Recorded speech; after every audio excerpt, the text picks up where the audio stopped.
On this week's episode of The Bottom Line, Haitians try to join Ocean Reef Club, Doug goes down memory lane, and we have a new yacht academy in town. And this is The Bottom Line.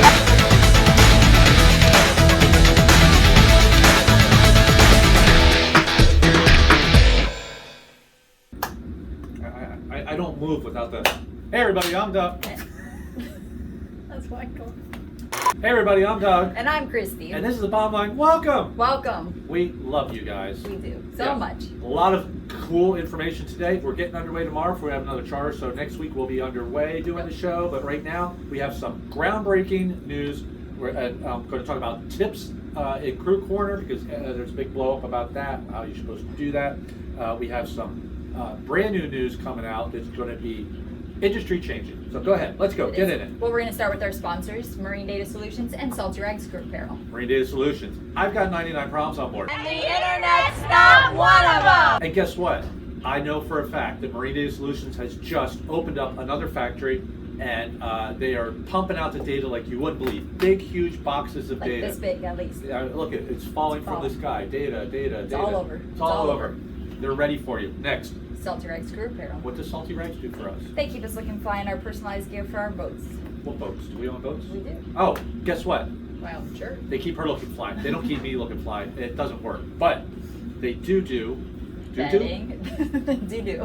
They don't do. They do bedding. They do extortions. They do pillows. They do uniforms. Yep. They do. Listen, I'm going to tell you guys straight off the bat. Dave's the enforcer, and the Marine Day guys, you know, they're the Italians. Do I need to say any more? I mean, come on, put two and two together, people. All right, next, one more. We are introducing our new sponsor today. Our new sponsor, Coca-Cola. Not yet. No, not yet. Okay, go ahead, tell them, quick. Savvy Maritime Yachting Academy. That's a lot. That Savvy is. Maritime Yachting Academy. I'm going to talk to you about that in yacht industry news because this is groundbreaking. You guys are going to, if you're a new crew member, holy moly, your answers have been questioned. Something like that. Something like that. Something Switch like it. that. Go. Yeah, industry news. Working. Okay, what do we got? Well, we are going back to Savvy Maritime Yachting Academy. I'm not going back to any academy. I've done my schooling. What are you talking about? What's going on? Well, we're going to talk about them as we introduce them Let's to talk our about fans. it. Let's go, woman. Let's do it. Tell them. Tell them what it's all about. I'll tell you. Listen, this is groundbreaking. I want everybody to pay attention. Savvy Maritime Yachting Academy just opened up in Fort Lauderdale. This is the very first yachting full-service academy you guys are ever going to see. I want you to think about the Coast Guard Academy, the Naval Academy. This is a real school. This isn't a 5-day get you in, get your check cash, and get you out. They have courses for deckhands, stewardesses, and they have just spent so much money on their own facility. And guess what? What is it? It's like 8 weeks long, I think. You're going to walk out of this thing.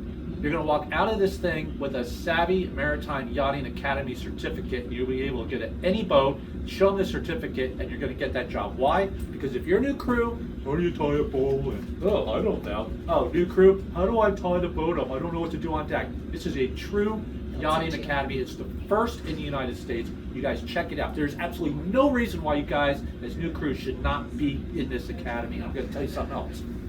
You ready for this? They'll finance you. Now you got to call and ask them if you qualify, but you can get in this academy and they'll finance you with a small down payment, about $1,600. All right. Then there's 3 more payments, and actually, when you graduate, they're not even going to ask you for money for a month.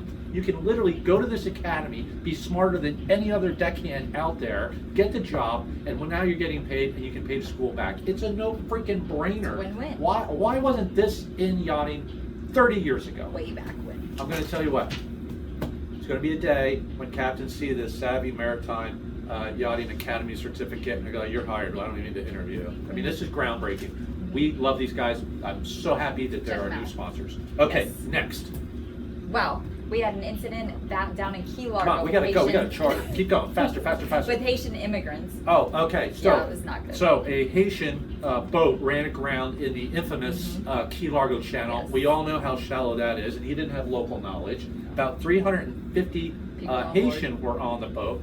Haitians were on the boat. They ran aground in the Key Largo Channel. And 160 of them jumped off And swam to Ocean Reef. In the news now, migrants making a desperate dive near a South Florida shore, hoping to find freedom in the U.S. The Ocean Reef folks really got together. They got them all out of the water. They gave them blankets. They gave them water. A little bit of food. They really took care of them. However, because they were wearing life jackets and not dinner jackets, they weren't allowed in the dining room. Yes. They were not allowed to make that.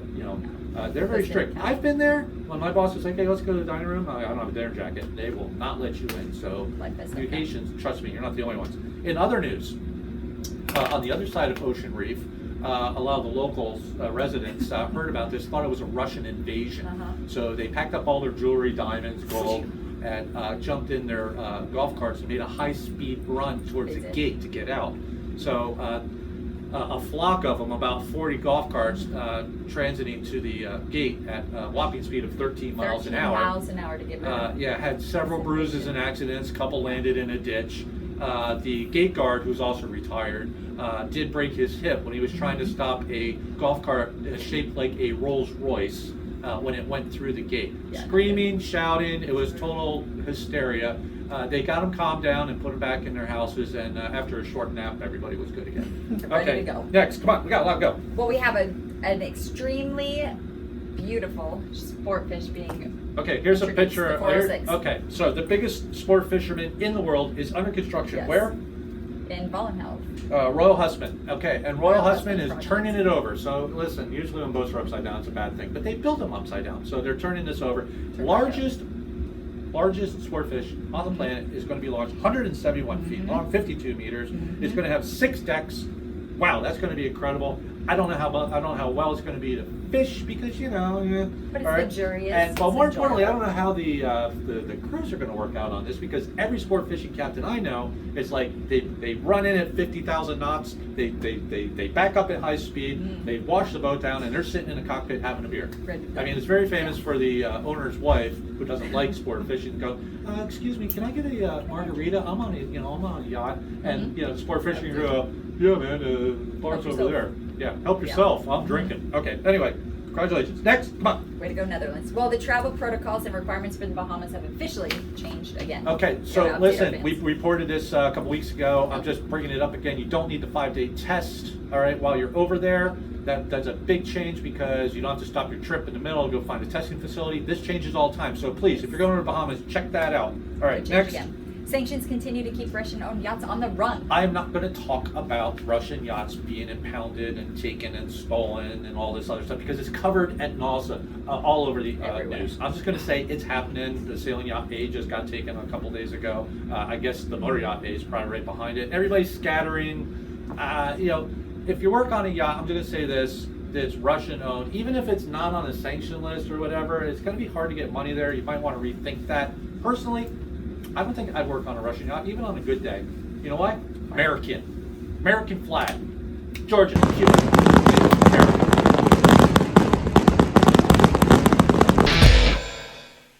Holy smokes, tons of bottom feeders. We have time for all of them? Go, We're quick, gonna go. make time. Gabby Veneo Cordero from Puerto Rico. Puerto Rico. Brandon Freeland, thank you for the photos.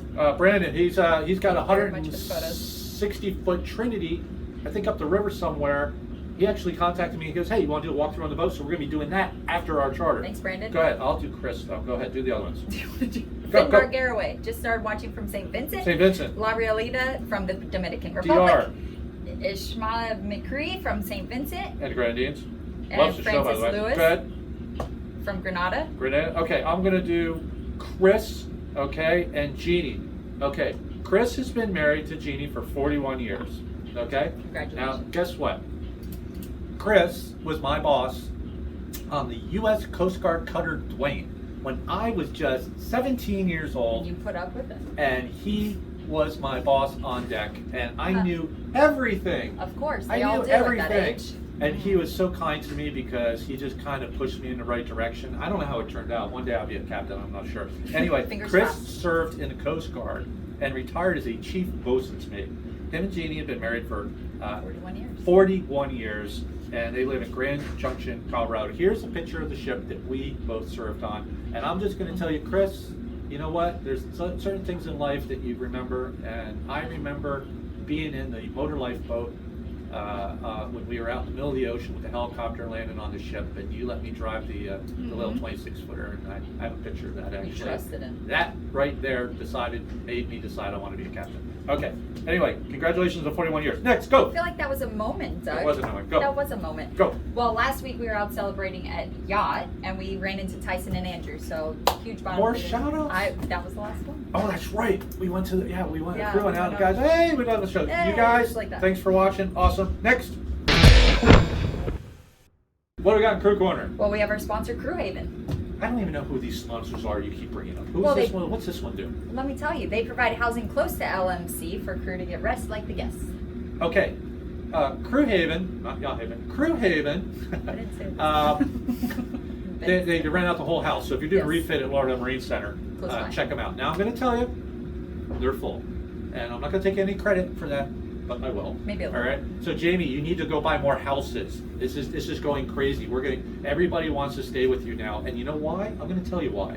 It's because of the bouncy houses. It's because of the gold Rolls Royces. It's because of the monkeys that are wearing butler suits. Have you ever seen a monkey serve you a cocktail in a butler suit? I am Only sorry. there. This is when you've made it in life. She'll also bring you clowns, but clowns are scary. Now, I'm kidding about all that. Jamie, you guys are doing great. And guess what? If you're at Savvy Maritime Yachting and you need a place to stay, maybe you guys should hook up with Crew Haven. You should. How do you get They're very how close. do you get in touch with Crew Haven? Crewhaven1501.com. 1501.com, because they've been Yes. in business since 1501. When you were born. Next, go. Crew Corner. Crew Corner. Talking What do we about- have in Crew Corner? I'm so old, I need to take a nap. You do. Okay, what do we got in Ready? Crew Corner? Talking about tips. Tips. Money, money, money. Charter tips. Yeah. For the Okay, so there's a bit of a blow up. Somebody had a question on social media. How do I approach the client to make sure he gives me the proper tip at the end of the trip? Okay, what's the answer? You don't. You don't. You don't. What do we work at Denny's? You don't. All right, come on, please. Have you guys ever been to a fine dining restaurant where the bill's on the table and then the waiter who wears the tuxedo, not the monkey, Not regular monkey. waiter, and he's like, "Oh yes, sir," and you'll notice that there's a tip section, and the proper amount of tip to leave is 15 to 20%. You'll never see that. We're chartering these boats, well, except for the Miami-Dade charters. Even still, Miami-Dade charters, it's a lot of money for 4 hours. Yes. Okay, you don't go around hounding No. people for cash. No. Now, what's the proper way to do it? First of all, let me make this clear. You shouldn't be asking these questions. So how do you get it? When We all the want the person tip. who charters the boat, the agent, goes through the cost. This is how much the boat costs. This is how much the add-ons are going to cost. This is how much it's going to cost blah, blah, blah. At the bottom it should say, and this is how much you should expect to pay the tip. All right, the crew, the tip. That's their job, all right? You can't force someone to give you a tip. You just can't do it. Listen, Protocols. I've had some Europeans on board go, oh, in Europe it's 10%, you know? Because for them, over in Europe, it's 5% is a big deal. All right, they think they're doing the right thing. That's why it's up to the charter agents to educate them. Now, I'm going to tell you a couple of things I do. All right. First off, is you always should do an expense report. I don't care if you're on the boat for 4 hours or 4 weeks.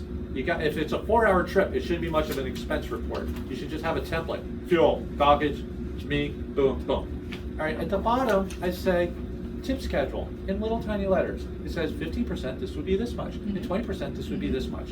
And I slide this receipt thing, or this expense report, under the door. I don't sit there and go, here you go, did you read the bottom line? No. All right? And if you're on a day chart or something, you just hand us, here's your bill. Let them, just like in a restaurant, a nice restaurant. The guy's not going to sit there and go, so do you have any questions about your bill? Here, let me go through this. Give the guy a chance to look at it. It's up to the charter guests or charter broker's responsibility to make sure that all this is explained to them at the time. Now, second thing I do, when I ask for advanced provisioning allowance, which is called an APA, I kind of make sure there's enough money in there for the tip, so they don't even have to carry money. So they don't even have to say, "Oh, I didn't bring a check." All right? Okay. Envelope of cash. It's just so tacky. We don't work at Denny's. It's $150,000 a week. These people they know. If they're first-time charter agents or charter clients, when you hear that, go back to the charter agent and go, please let them know about the tip. Because you know what? Tips are additional to what we do. It's because if you're on a private yacht going out, this many weeks a year. If you're a charter, you're going out this many weeks, plus all these charters. So it's additional money. It's not like you guys are surviving just on tips. Just get it squared away. Be classy about it. There was one more. Yeah, be professional. There was one more thing. Oh, I'm going to tell you right now.